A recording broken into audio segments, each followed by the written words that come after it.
Senator Kelly. Thank you, Mr. Chairman. Dr. Stevens, we've been going through a sort of unprecedented period of drought in the West, worst drought as far as we can tell in 1,200 years. It's been going on for 20 years. This summer, rather hot. It's always hot in the desert, but we had unprecedented number of days in Phoenix, especially over 110 degrees. And, we've had wildfires, unprecedented wildfires, not only in Arizona, but in other parts of the country and in Canada. These fires have had significant impacts, impacts on communities.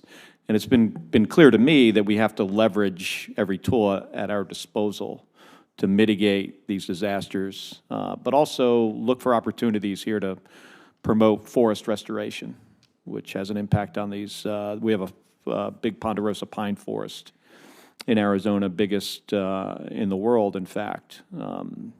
And we are looking to get this forest restored. So obviously the potential of artificial intelligence here, can't be overstated with its ability to analyze large data sets rather quickly and accurately and to predict things.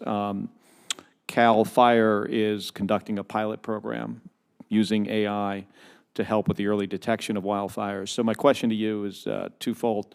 Can you first elaborate on the current initiatives and advancements here with using AI for wildland firefighting, if there is any going on?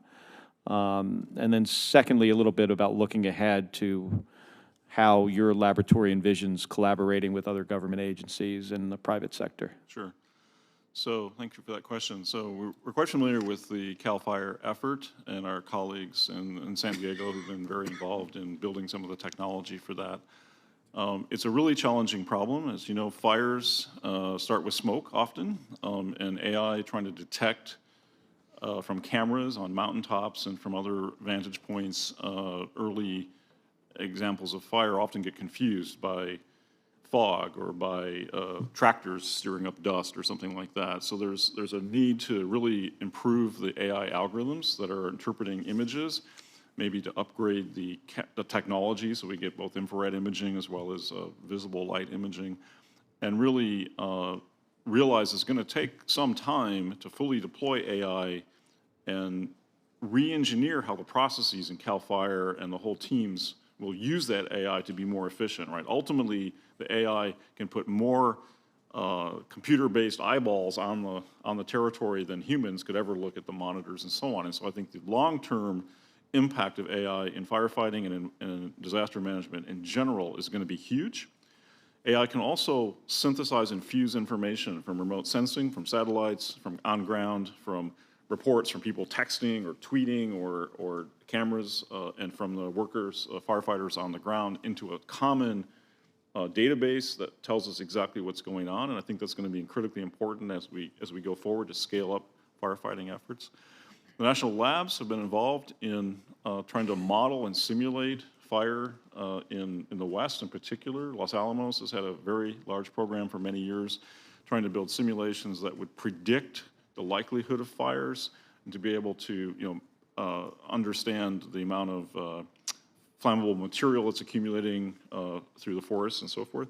I think all the national laboratories are interested in helping with disaster management. And like the earlier comments about the work at PNNL, the work at Argonne, the work at Los Alamos and Livermore, everybody is really interested in this problem.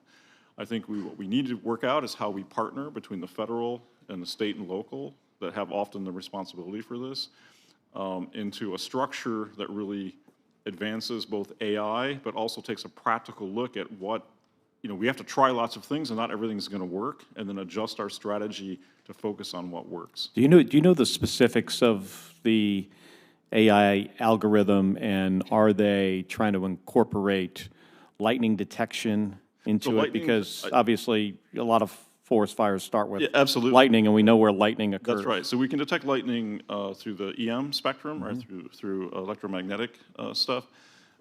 and overlay that on the geographical maps and then overlay that with imagery. So I'm quite familiar with how that's being done, but I don't think it's fully integrated yet. I think we could actually do a lot better than we're currently doing. Yeah, because then you could just narrow the field. Absolutely. If there's a yeah. history of lightning there and you're seeing smoke. See, and yep. Exactly. Precisely. Okay.